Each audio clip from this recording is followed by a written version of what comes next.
राधे राधे। राधा रानी की कृपा आप सब पर बनी रहे।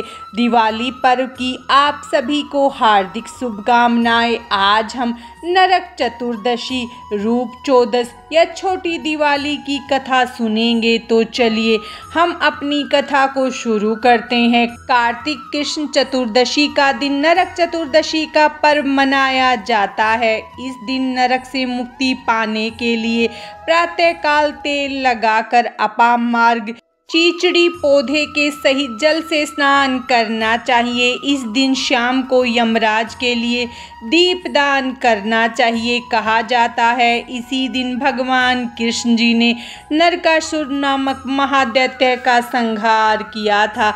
प्राचीन समय में रंती देव नामक राजा था। वह पहले जन्म में धर्मात्मा दानी था।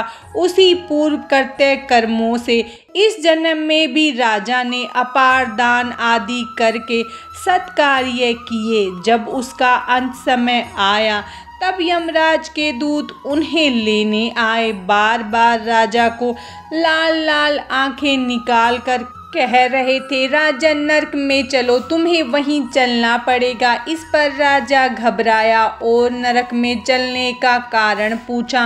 यम के दूतों ने कहा, राजन आपने जो दान पुण्य किया है उसे तो समस्त विश्व जानता है, किंतु पाप तो केवल भगवान और धर्मपाल ही जानते हैं। राजा बोला, उस पाप को मुझे भी बतलाओ जिससे उसका निवारण कर सकूं। यमदूत बोला, एक बार तेरे द्वार से भूख से व्याकुल एक ब्राह्मण लौट गया था, इससे तुझे नरक में जाना पड़ेगा। यह सुन राजा ने यमदूतों से विनती की कि मेरी आयु 1 वर्ष बढ़ा दी जाए। इस विषय को यमदूतों ने बिना सोच विचार किए ही स्वीकार कर लिया और राजा की आयु 1 वर्ष बढ़ा दी। यमदूत चले गए। राजा ने ऋषियों के पास जाकर इस पाप से मुक्ति का उपाय पूछा। ऋषियों ने बतलाया, हे राजन, तुम कार्तिक कृष्ण पक्ष चतुर्दशी का व्रत रखकर भगवान कृष्ण का पूजन करना, ब्राह्मण भोजन कराना तथा दान देकर सब अपराध सुनाकर क्षमा मांगना, तब तुम पाप मुक्त हो जाओगे। कार्तिक कृष्ण पक्ष की चतुर्दशी आने पर राजा ने नियम पूर्वक व्रत रखा और अंत में विष्णु लोक को गया। नरक चतुर्दशी की व्रत कथा समाप्तम। अब हम रूप चौदश की कथा सुनेंगे। इस दिन सौंदर्य रूप श्री कृष्ण की पूजा की जाती है।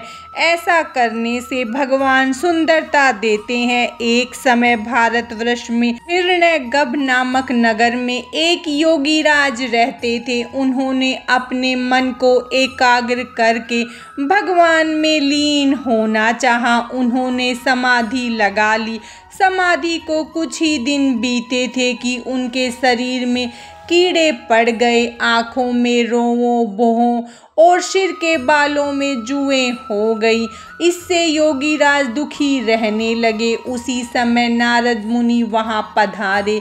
योगी राज ने नारद मुनि से पूछा, मैं समाधि में था परंतु मेरी यह दशा क्यों हो गई?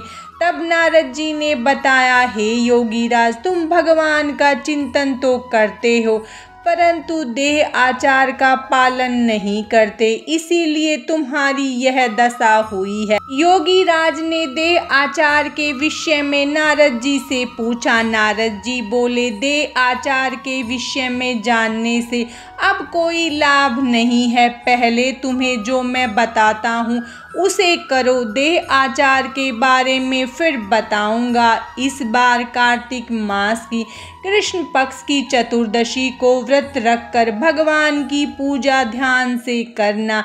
ऐसा करने से तुम्हारा शरीर पहला जैसा हो जाएगा।